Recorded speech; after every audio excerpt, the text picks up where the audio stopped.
this is Symphony, and Halloween is approaching.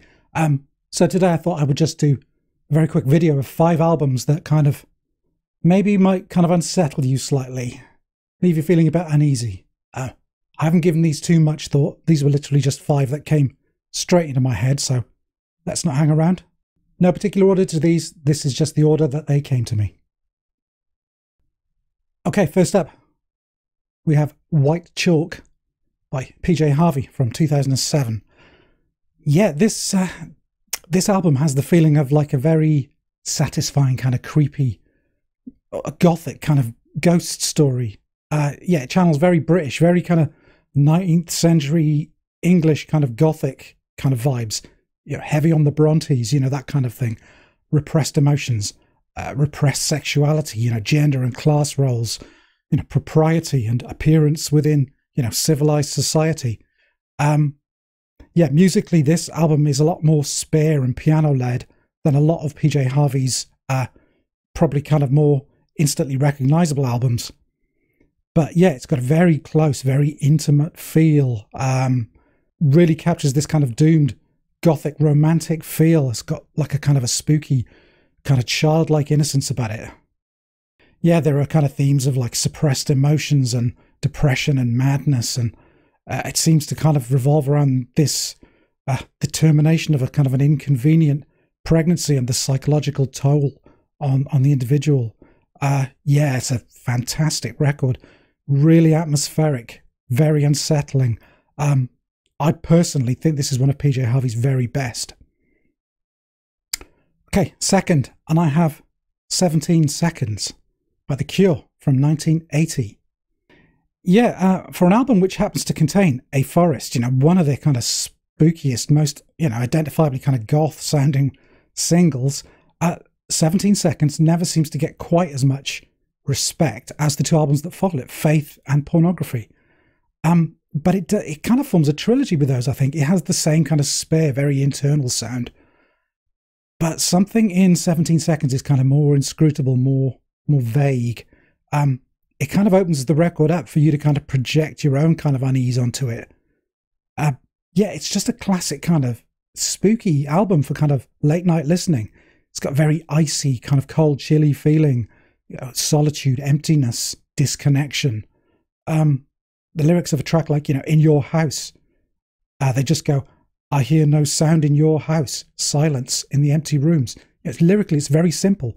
Yeah, the spareness in the music and partly in the lyrics as well just seems to reinforce something in the music. The space in it just kind of gives you room to kind of your own unease to kind of creep through.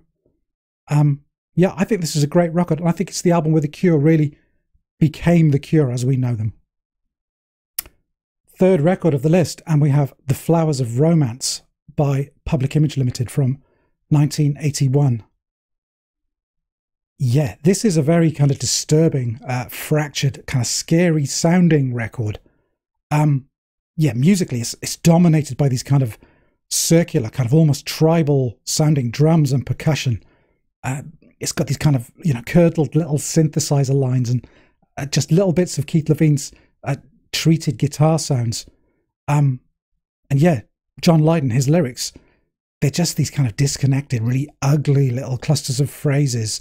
On track 8, he sings, spread her body naked and silly, a bulbous heap batting her eyelids, the lights go down, erupting in fat.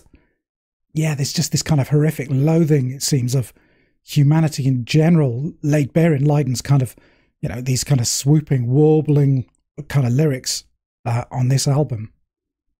Yeah, I'm making it sound just unpleasant, flat out unpleasant, but there's this kind of electricity in the air to the whole album.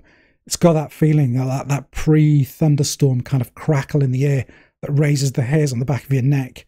Yeah, it's there. It's a challenging listen, even now, all these years later. But amongst all the kind of the ugliness, it's like a really upsetting horror movie. You're just drawn back to want to see it again and again. Okay, fourth up, something a little different here. This is Symphony number 6, Devil Choirs at the Gates of Heaven by Branca from 1989. Yeah, this is pure kind of very carefully composed sonic unease. Glenn Branca, he layers up his compositions to kind of accommodate up to 10 or more electric guitars, building up this kind of fierce, like oblique dronescape. Again, like the Flowers of Romance, this isn't easy listening. Yeah, this is one that if you have any kind of appreciation of late 20th century composers, you know, Philip Glass, Steve Reich, Yanis Xenakis, or if you like, you know, odd kind of deconstructed music, concrete kind of film soundtracks, then you will really like this. Yeah, it's awash with kind of these primitive kind of discordant crescendos which rise over the space of minutes. Yeah, there's a palpable kind of feeling of anxiety and dread, particularly when you play this music at high volume, as Branca suggests you do. Yeah, if you like droney music, a kind of slightly more challenging music, say maybe you like some of Sonic Youth's more kind of, you know, out there stuff, then you'll definitely get something out of this. And finally, my fifth choice. Yeah, this is Spiderland by Slint from 1991.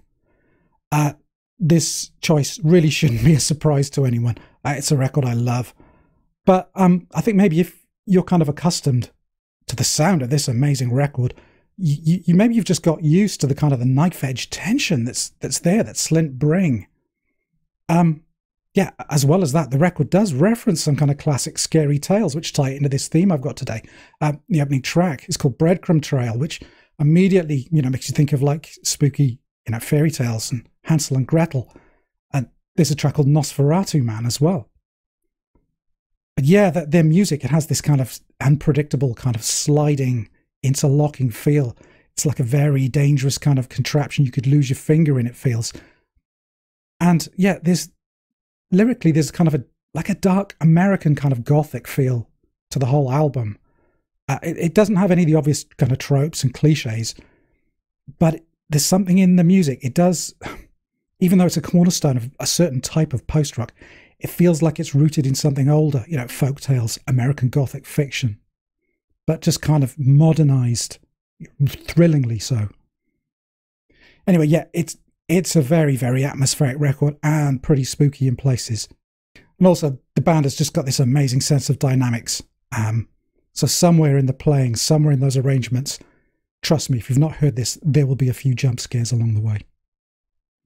Okay, that's it. 5 albums there just to give you maybe a sense of unease, or just to unsettle you a bit. I've got some ideas for some more Halloween content later this week. So stay tuned to the channel, and I'll see you again soon. Bye for now.